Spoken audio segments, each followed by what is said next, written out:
महाराज जी सादर प्रणाम। महाराज जी अध्यात्म की तरफ चलते चलते अचानक मन विचलित सा हो जाता है, उल्टे से ख्याल आते हैं, नकारात्मक ऊर्जाएं उत्पन्न सी होती हैं महाराज। हाँ, वो चूंकि संसार का मनोरंजन उसको प्रिय लगता है, मन को मनमानी आचरण करना उसको प्रिय लगता है। उसकी गलती नहीं है, हम जहां उसको लगाते हैं वहीं वो राजी होने लगता है। अब जैसे अध्यात्म मार्ग में लगा रहे हैं तो इसमें जहां जहां वो लगा रहा है उसके विरुद्ध बात है। उसको भोग चाहिए, उसको हर इंद्रिय के मना खष्टान इंद्रियाणी प्रकृति स्थान कर सती, 5 ज्ञान इंद्रियों के द्वारा विषयों में विचरने का स्वभाव बना लिया है। भगवान कह रहे हैं आप भगवान के अंश, ममैवांशो जीव लोके जीव भूता सनातना मना खष्टान इंद्रियाणी प्रकृति स्थान कर सती। आप इस मन के भुलावे में आकर, मन भोगों के भुलावे में आपको फंसाकर ये सदैव अधीन रखा है।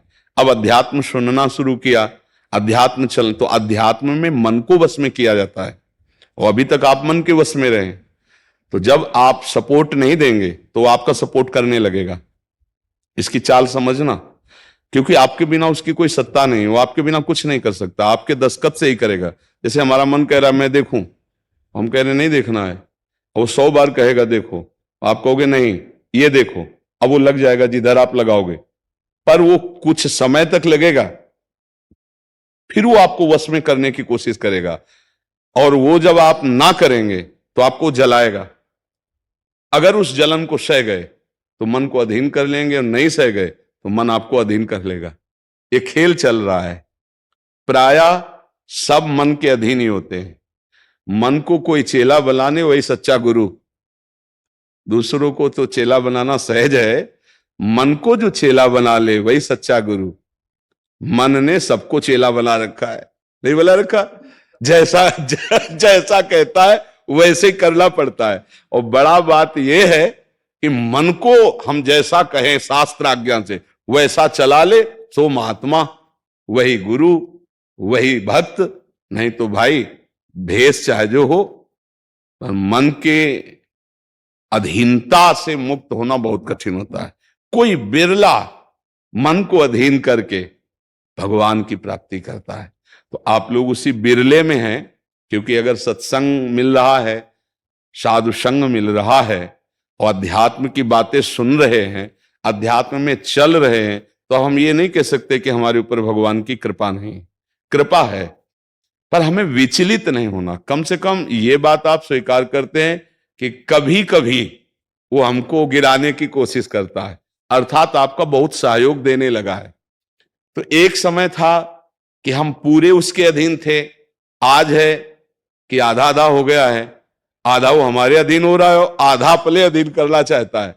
तो चढ़ाई और चढ़ते जाओ, उसके पॉइंट कम करते जाओ, अपने पॉइंट बढ़ाते जाओ कि अब 60%, अब 65%, अब 70%। फिर जिस दिन 100% तो तुम्हारे अधीन हो गया, उसी दिन भगवान के आनंद का जो स्वरूप है वो प्रकाशित कर देगा। अब ये लड़ाई बहुत जोर की है, छोटी मोटी लड़ाई नहीं है। वो छोटा मोटा शक्तिशाली नहीं, बहुत शक्तिशाली है। क्या? आपको सपोर्ट देगा, राधा राधा राधा, फिर धीरे से आपके सामने रखेगा। देखो इतने दिन जब करते हुआ कोई सुख तो नहीं मिल रहा, इसको भोगो, अभी आनंद आ जाएगा। और देखो ये भोग आपके पास व्यवस्थित है, देखो ना अभी आनंद आ जाएगा। अच्छा, अब रुका राधा नाम, अब वो उस भोग में ले गया। अब राधा नाम जपना चाहोगे तो अच्छा नहीं लगेगा, अरुचि, वो अपने अधीन करता चला जाएगा। कोई विवेकवान गुरु कृपा पात्र इसकी ये चाल समझ जाता है, अरे अरे मुझे तो पुनः फंसा रहा है, गिरा रहा है, नहीं नहीं नहीं, राधा राधा राधा राधा राधा राधा राधा राधा राधा, तब बचा जा सकता है। ये बहुत प्रवीण है मन, बहुत फुसला के फंसाता है। ऐसे ही फंसाता है कि देखो देख लेंगे, छुएंगे थोड़ी, नजदीक पहुंचा जिस विषय का, छू लेंगे, कुछ होगा थोड़ी, और धीरे धीरे धीरे वो तुम्हें लगेगा कि यार गलती हो गई, ऐसा क्यों हो गया, ऐसा यूं हो गया कि उसकी चाल को नहीं समझ पाए हम, उसकी चाल को नहीं समझ पाए। हर एक इंद्री के साथ ये जुड़ा हुआ है। ये सुन लेंगे, ये देख लेंगे, ये छू लेंगे, ये भोग लेंगे, इन्हीं इंद्रियों के कारण हमें परमात्मा प्राप्ति नहीं हो रही। यही इंद्रियां भोगों में फंसाए हुए हैं और उसका मुखिया ये मन है। और ये बहुत चतुर मंत्री है आपका मंत्री, पर ऐसा समझ लो कि भोला राजा और चतुर मंत्री, तो उसकी दुर्दशा कैसी होती राजा की। जो सलाह देता है वैसे ही कर देता है और वो फंसता चला जाता है। और मंत्री अपने को बलवान बनाकर केवल नाम मात्र का राजा उसको बनाए हुए सारा काम वही कर रहा है। देख लो आप, नाम मात्र के आप जीवात्मा भगवान के अंश हो, सारा काम वही मन कर रहा है। हमारा मन कर रहा है आज ये खाएं तो हम खाएं, नहीं, ये मन की मांग है, तेरी मांग नहीं है। लेकिन ऐसा कौन भेद पैदा कर पाता है। अब मेरा मन कह रहा है आज ये देखा जाए, तो अब भाई देखा जाए। मेरा मन कह रहा है, तो कभी कभी मन अच्छा सपोर्ट करता है। जैसे आपको मन ने ही कहा चलो चलते हैं सत्संग में, बाबा के पास बैठते हैं वृंदावन में, तो अच्छा सपोर्ट दिया ना। वो सपोर्ट ना देता तो आप नहीं आ पाते। बस इसको अच्छे सपोर्ट के पॉइंट में लगाते रहो। और जब बुरा सपोर्ट करे उस समय सहना बहुत कठिन होता है। अगर मन ने ठान लिया कि अब ये करना है और आपने कह दिया ना, तो आपको जलाना शुरू करेगा। और उस जलन को जो सह गया, यम ही न व्यथ्यन्ते ते पुरुषम पुरुषर्षव सम दुखा सुखाधीरम स्वमृतत्वाय कल्पते, उस जलन को जो सह गया सो भगवान को प्राप्त करने की सामर्थ्य रख लेता है। बहुत कठिन है मन की जलन को सहना। बाहर के थप्पड़ सह जाना सही, लेकिन मन के थप्पड़ सहना बहुत कठिन, सबको गिरा देता है। इसका बहुत विचित्र बल होता है और इससे बचने का केवल एक उपाय है, नाम जप न छूटे और ये स्वीकार मत करो कि मुझे चाहिए। जैसे मन कह रहा है आज उस होटल में चलते हैं, अब रसेंद्री और मन एक हो गया है। अब आपको लगता है मेरी मांग है, तो बोले भाई आज मेरा मन कह रहा है यही, आज मेरा मन कह रहा है कि आज उस होटल का भोजन होना चाहिए। अरे तेरा मन कह रहा है, तू खुद कह रहा है, अब उसमें निर्णय करो सही है कि गलत। अगर गलत लग रहा है इसकी चाल तो आप मत जाओ। घर में रोटी दाल बनाओ, इसको अच्छा नहीं लगेगा, ये 100 बार कहेगा नहीं नहीं, तो आपको नहीं भाई आज तो यही खाना पड़ेगा। कल भले विचार करेंगे, कल विचार करेंगे आपकी बात पर आज नहीं, आज तो ऐसे बस में करना होता है। एक साधु के मन में आई कि खीर मिले, बहुत दिन से नहीं मिली। मन है कभी कुछ भी सोच सकता है, बहुत व्याकुलता हो गई, बस खीर खीर खीर। तो एक भगत के यहां गए, 10-5 गाय भैंस बंधी थी। उनका कि आपकी श्रद्धा है संतों पर? उनका महाराज आदेश कीजिए। तो बोले 10 संतों के लिए खीर बना सकते हो आप? बोले 20 घर का दूध है, हम 20 संतों के लिए बना देंगे। बोले हम 11 बजे आएंगे दोपहर के, आप बना के तैयार रखिए। वो अकेले आए तो उनका और संत? बोले और संत यही है सर। अकेले कमरे में बैठे 20 संतों की खीर, और कहा आप लोग बाहर हो जाइए, हम एकांत में पाना चाहते हैं। वो पाए तो भाई 20 संतों के लिए खीर बनी, मतलब 20 पेट भर जाए। तो अब पाए, फिर एकदम यहां तक हो गए तो उल्टी हो गई, फिर मिलाया उसी को। फिर मन कह रहा नहीं अब खीर नहीं चाहिए। बोले नहीं, खाओ खाओ खीर खाओ। रोमांच हो गया, नहीं खाएंगे एकदम। तो बोले जिंदगी में खीर का नाम मत लेना, जिंदगी तो या तो ऐसे उतरो, या तो ऐसे उतरो। इसको वश में करना बहुत अच्छा। एकदम विरोध भी नहीं कर सकते आप इसका, चल ही नहीं पाओगे। इसका विरोध भी एकदम नहीं कर सकते, सपोर्ट भी करना पड़ेगा। तो अच्छी बात में इसका सपोर्ट करो। अब कह रहा है जैसे हमें आज मीठा खाना है, ठीक है तुम्हारी मांग बुरी नहीं है।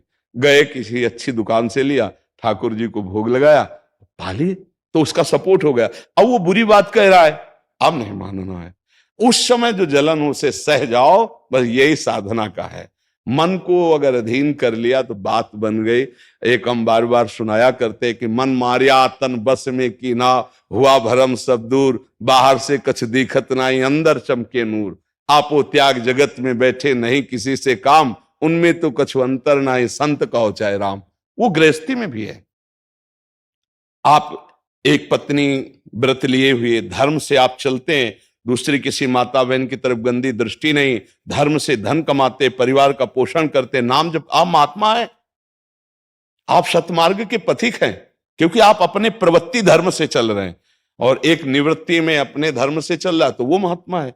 ऐसा महात्मा का मतलब केवल वेश से नहीं होता, महात्मा का मतलब उस लक्षण से होता है। अगर आप भागवतिक लक्षण से हैं तो आप भक्त हैं, आप वैष्णव हैं, आप महात्मा हैं। तो मनुष्य जीवन का परम लक्ष्य है मन को अधीन करके परमात्मा प्राप्ति करना। अगर मन अधीन नहीं हुआ तो परमात्मा प्राप्ति में बड़ी बाधा खड़ी हो जाती है। नाम जप करते रहो, धीरे धीरे वो बल आता रहेगा नाम जप से कि आप मन को अधीन कर लोगे। नहीं तो पीछे वाले बैच में यही कह रहे थे कि जितनी जेल भरी है ये सब मन से ही भरी है। नहीं बोले ऐसा क्यों किया? बोले मन ने कह दिया, आप क्या करें, हम तो कहते थे नहीं करना, पर इस मन ने फंसा दिया, तो बोले 20 साल की सजा, अब भोगो जेल।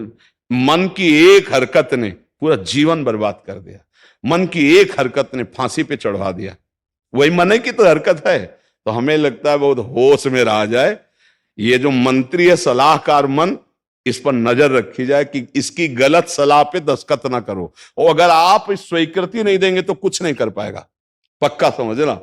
आपकी स्वीकृति से ही होता है जो कुछ होता है। आप जहां कह देते हैं कि चलो अच्छा ठीक है, बस फिर आपकी कोई गम नहीं है, वो आपसे करवा के मालेगा। इतना बलवान मन है, बड़े बड़ों से करवा लेता है। आप तो मान लो गृहस्थी में हो, जिसने आजीवन भगवान का मार्ग चयन किया है उसको भूल में डाल देता है, गलत मार्ग में ले जाता है। आप तो गृहस्थी में मान लो आपसे चूक होना स्वाभाविक है, क्योंकि प्रपंच माया प्रपंच में जिसने जीवन भर के लिए नियम लिया है उससे भी चूक करवा देता है। बड़ा विचित्र मन है। हाँ, अगर मन कहीं अधीन हुआ है तो भगवान का आश्रय लेकर और विवेक के द्वारा इसे अधीन किया जाता है। और विवेक ये बाजार में मिलता नहीं है, ये सत्संग से मिलता है। जैसे आप सुन रहे हैं, बिन सत्संग विवेक न होई और राम कृपा बिन सुलभ न सोई। सत्संग होता है भगवान की कृपा से और सत्संग से मिलता है विवेक, और विवेक से मन का शासन। निर्णय किया जाता है, तू गलत सलाह दे रहा है और मेरी मांग नहीं तेरी मांग है, मैं इसको रिजेक्ट करता हूं, नहीं पास करता हूं। बस वो कुछ नहीं कर पाए। पर इतना ज्ञान नहीं रहता भैया, जहां वो मन से आज गरम गरम कचौड़ी दाल की हो और फिर चटनी हो, फिर अब आप खोज करोगे कहां बन रही है, हम खरीद के खाए। मन ऐसे फंसा रहा है। आप देखो ना, अपने घर में सब भोग सामग्री है, लेकिन जिनका मन, जो भजन नहीं करते, जो सत्संग नहीं करते, उनका मन गंदे आचरणों में फंसा है। घर में वो सब भोग सामग्री है, धर्म पूर्वक भोग करके वो भगवान को प्राप्त कर सकते थे, लेकिन वो अधर्माचरण, कलह, अशांति घर में है और उनका मन कहां ले जाता है? गंदे गंदी जगह उनको फंसाए। ये मन की चाल है। आपके घर में है, धर्म पूर्वक भोग सकते हैं, लेकिन आपसे अधर्म करवाता है, पापाचरण करवाता है। आप विचार करो क्या है इन शरीरों में, क्या है या उन भोगों में क्या है? कितना भोगोगे? चाहे जितना भोग लो, कभी तृप्ति होने वाली नहीं। और धर्म से चलोगे तो एक दिन इनसे निवृत्ति हो जाएगी, तृप्ति तो नहीं, निवृत्ति हो जाएगी और आप प्रभु को प्यारे, प्रभु के प्रियजन बन जाएंगे। यही मनुष्य जीवन का लाभ है कि हम कमाई करने आए धर्म की, पुण्य की, नाम की, भगवान का नाम जप करके मंगल करने की, पर ये दिमाग में नहीं रहता और यही लगता है जितना धन हो जाए, जितनी भोग सामग्री हो जाए, खूब भोगे, मौज से जिए। पर अधर्म आचरण करने वाला कभी मौज से नहीं रह सकता। ये शब्द याद रखो, चिंता, भय, शोक, घबराहट और दुख, ये उसको कभी छोड़ेगा नहीं जो पाप कर्म करता है। अचानक बेमतलब की कल्पना भय की सवार रहेगी और धीरे धीरे वो मन डिप्रेशन में पहुंचने लगता है। क्यों? क्योंकि पापाचरण हो जाता है। और घर के किसी व्यक्ति से ठीक से बात नहीं करेगा। क्यों? अंदर से डिस्टर्ब हो चुका है। ये क्यों हुआ? बोले पापाचरण से हुआ। आज बहुत ज्यादा लोग डिप्रेशन में जा रहे हैं, बहुत ज्यादा लोग। इसका कारण जानते हो क्या है? यही मनमानी आचरण।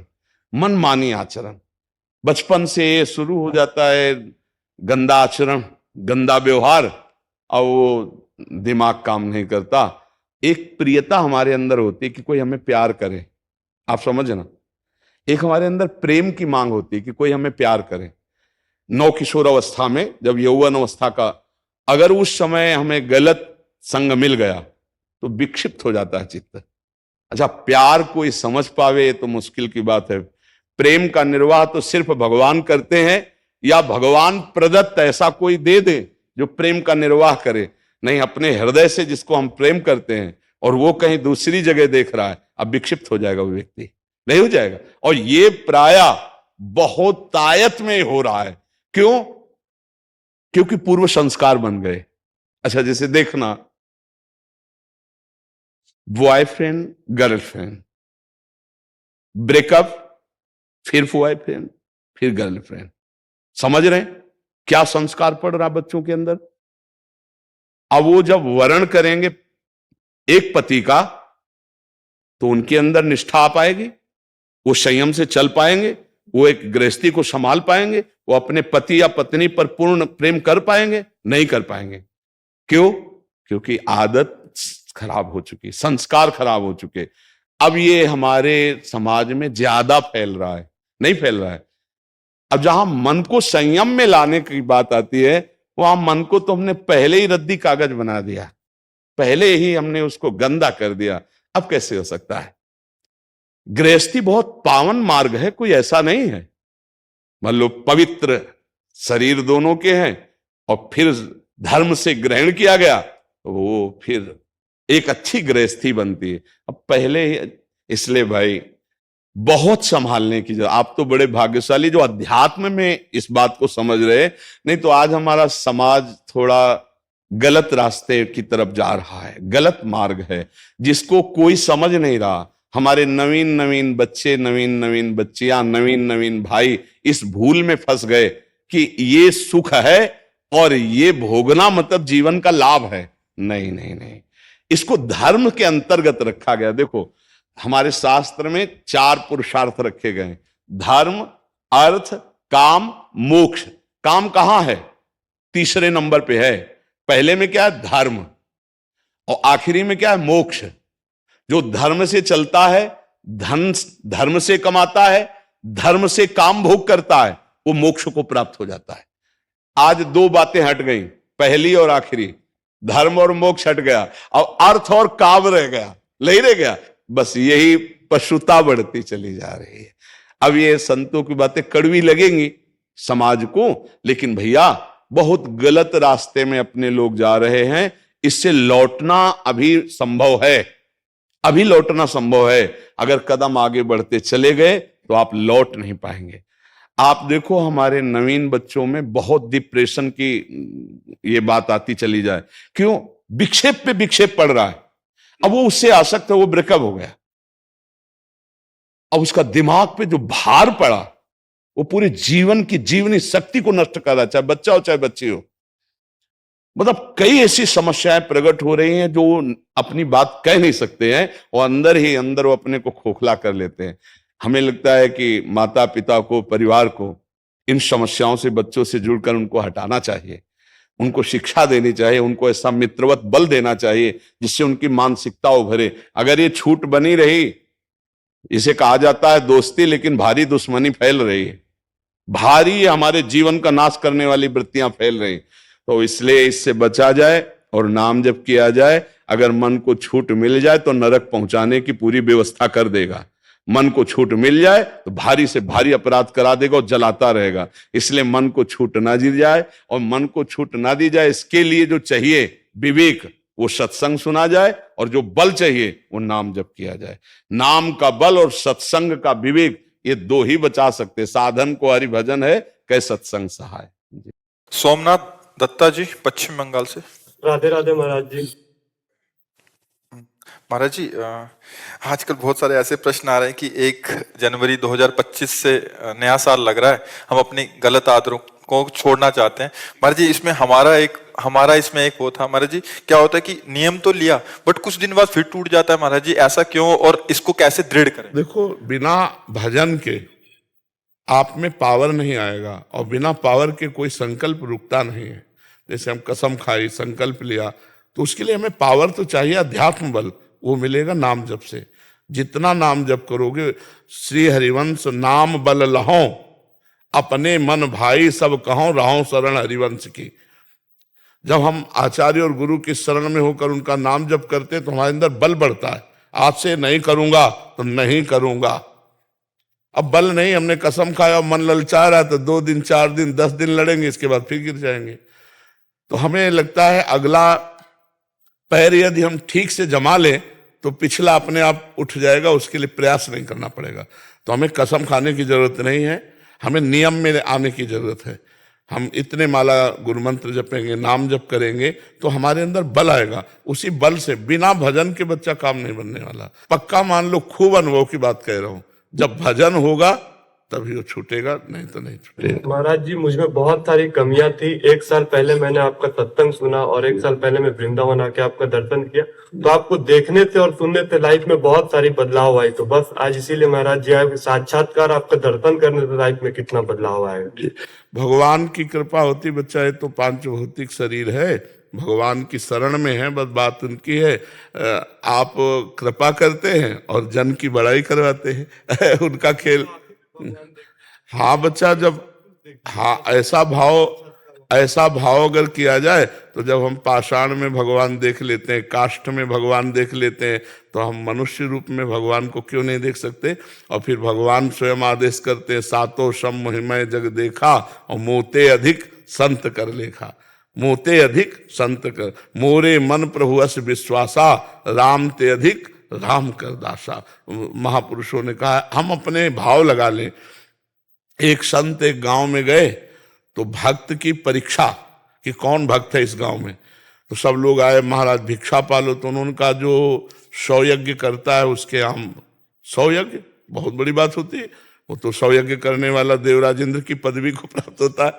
गांव में कहा कि जो यज्ञ करेगा, 100 यज्ञ करेगा या करने वाला कर चुका है उसी, तो कोई प्रण नहीं ले सकता। 100 यज्ञ की बहुत दाम चाहिए, रुपया चाहिए यज्ञ के लिए। अब गांव से पहले ये था कि कोई भूखा ना जाए, अतिथि भूखा ना जाए, संत भूखा ना जाए, बड़ी मर्यादाएं थी पहले, बहुत मर्यादा थी। आग चाहे जितना पापी हो, अगर अतिथि बनकर आ गया है दरवाजे पे तो उसका सम्मान किया जाता है। अतिथि देवो भव, पहले अतिथि देवो भव, कहीं कहीं मकान में भी लिखा होता था अतिथि देवो भव। तो वो संत बोले कि अगर कोई यज्ञ किए हो, तो एक नववधू थी, वो सत्संग जाया करती थी। उसने कहा हम महाराज को भोजन पवाएंगे। भोजन लेके गए तो महाराज ने देखा, बोले बच्चा तुम्हारी नई अवस्था है, अभी 100 यज्ञ कैसे कर लिए। बोले महाराज 100 तो बहुत कम होते हैं, अगर संत दरस को चालिए तज माया अभिमान, ज्यों ज्यों पग आगे बढ़े कोटिन यज्ञ समा पा लिए। क्योंकि सत्संगी थी। अगर हम संत दर्शन के लिए अभिमान छोड़कर जाते हैं कि आज हमें भगवान के भक्त के दर्शन होंगे, तो एक एक कदम पर करोड़ करोड़ यज्ञ का फल कहा गया है। संत दर्श को चालिए तज माया अभिमान, ज्यों ज्यों पग आगे बढ़े कोटिन यज्ञ समान। तो भगवान कृपालु हैं, वो इस सब पे कृपा कर रहे हैं। निमित्त अपने भक्त को बना देते हैं जिससे उसका यश होता है। भगवान छुपे छुपे सब वो ही कर रहे हैं, उन्हीं का प्रताप है।